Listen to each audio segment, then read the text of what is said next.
د حضرت ابو هريره رضی الله تعالی عنہ نے روایت دے فرمائی چې نبی کریم صلی الله علیه وسلم فرمایلی چې د میاشتې په کتلو سره روژه ونیسئ او د میاشتو په کتلو سره بیا روژه پرېږدئ.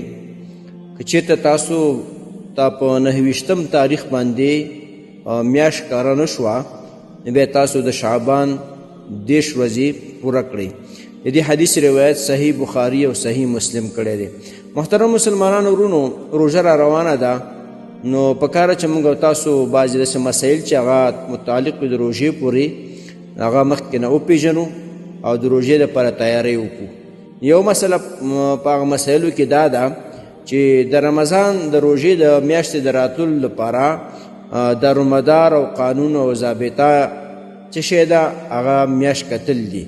دې حدیث هم دا معلومه شوه چې نبی علیه الصلاة وسلام چې د پاسه 1400 کاله وړاندې موږ او تاسو ته دغه تعلیم را کړی دی چې د رمضان د میاشتې شروع او ختمېدل د دې دارومدار هغه میاشت کتل دي، او صرف په حساب یا په قرینې یا په قیاس باندې نه ده. یا میاشت په خپله وویني یا بل څوک ویني هغه شاهدي ورکړي، دغه ته اعتبار دی. لہذا په دې حدیث کې موږ او تاسو دا خبره وپېژندله چې د میاشت د روژې میاشتې د راتلو دپاره چې د روژې میاشت کله شروع کیږي، دا به په 29 د شعبان چې دا اوس کومه میاشت روانه ده، په 29 د شعبان به خل میاشت ګوري، او چې میاشت یې وکتله سبا ته به روژه وي. که میاشت یې ونه کتله نو بیا به 10 د شعبان پوره کوي، بله ورځ بیا روژه وي.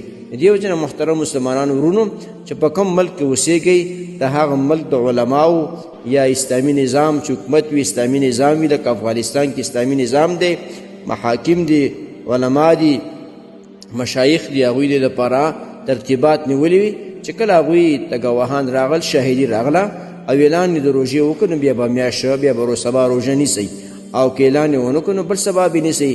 خو دا مسله موږ تاسو په دې حدیث کې زده کړه چې د روژې دارومدار یعنی شروع د روژې او د روژې ختمېدل د دې تعلق د میاشتې کتو سره دی. د خپل ځان نه به مفتیان او قاضیان نه جوړو، بلکې د خپل مملکت د خپل ملک د علماو او د شورا چې کوم فیصلې هغه به منو او په هغې باندې به یقین ساتو. محترمو مسلمانانو ورونو، تاسو ته چې کوم روزانه د حدیث د مفهوم راځي نو د مهربانۍ او د ثواب له مخې نورو مسلمانانو ته لیږدوئ او شیر کوئ. والسلام. د دیوبندي مسلک حنفي کاروان سټوډیو لخوا وړاندې کیږي.